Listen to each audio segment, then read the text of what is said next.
Ahora, hoy día, ustedes van a expresar su propia opinión. ¿Quién está listo para expresar su propia opinión? Dedos arriba si estás lista o listo. Bien. Bilingual education was ended in 1998 with the pass of Prop 227. So how is it that children today are becoming biliterate and bilingual in Californian public schools? That's what I asked about when I sat down for an interview with someone more knowledgeable on the subject. My name is Patty Anderson, and I am the teacher specialist that focuses on the Spanish program here in Glendale Unified. The Glendale Unified School District offers multiple languages through their F.L.A.G dual immersion program. F.L.A.G program is an acronym that stands for Foreign Language Academies of Glendale, and it refers to any of our language programs that we offer here in Glendale. We offer 7 different languages. They're all housed at different sites, and so right now we have French, Italian, German, Armenian, Japanese, Korean, and Spanish. And so it just refers to our dual immersion programs. So a dual immersion program, the goal of a dual immersion program is to create bilingual, biliterate students by the end of 6th grade.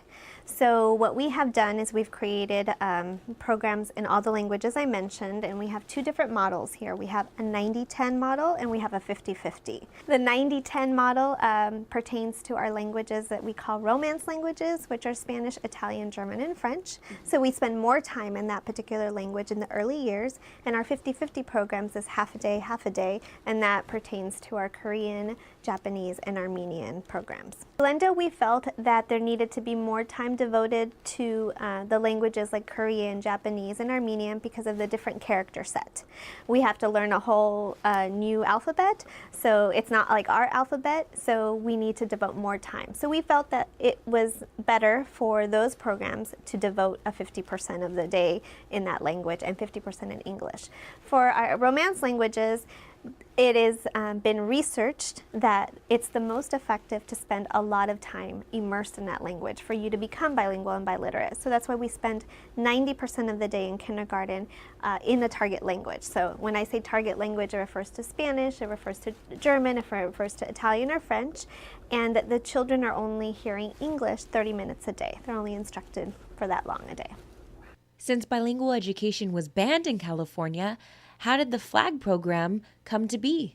So before the bilingual education was a lot of a pull-out program, which kind of, was not the best method to teach children. So instead of it being in the classroom, they were pulled out from that kind of isolated children not being part of their group, their regular school group. So that kind of was a reasoning why bilingual education wasn't working. It's not so much that the state didn't want to have the native language support, it's just that that program in particular wasn't working.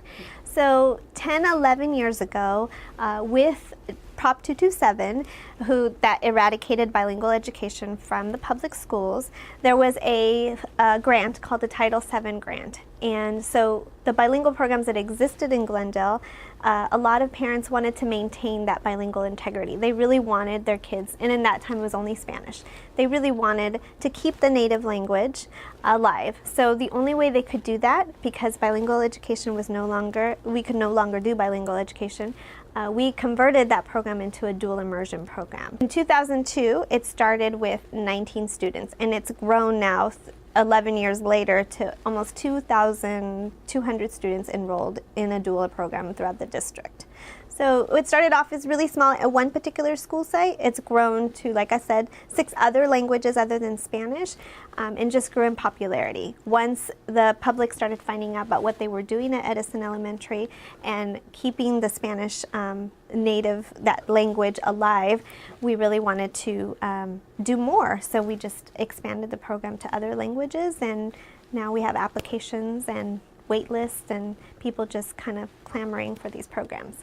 And what we're finding right now is that dual language is really working wonders for both our English language learners that come in limited in English, and also for our English native speakers who are just trying to learn another language. So we're really serving dual purposes. We're serving the purpose of teaching a foreign language to an English-only student, and also providing that English language support for an English language learner. So it's the best of both worlds. How can speaking multiple languages benefit a student academically?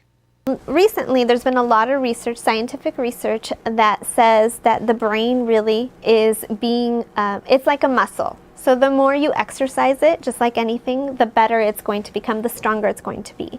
So acquiring another language is something that you are doing for your brain. You're activating different parts of your brain. And we find that we don't know if it's a direct correlation because we don't have the science to prove it, but we know that our students who are in the dual immersion program are doing very well on tests. So we think it's kind of one of these symptoms or side effects of learning in two languages, of why our kids are better thinkers, because they have been trying to access language in two ways since the beginning, since kindergarten, as early as 5 years, 6 years old. So we know that there's something going on in that brain that is just developing, and one of the ways, since just being bilingual, there's been a lot of research recently just about bilingual people have, more active brain, that we're just, we're really exercising that muscle. So it really helps in a variety of ways. And like I said, better test takers, just broader thinkers that we're seeing. So. Recuerda que vas a empezar con yo pienso que. Reporting in Glendale, I'm Jasmine Bogard for El Nuevo Sol.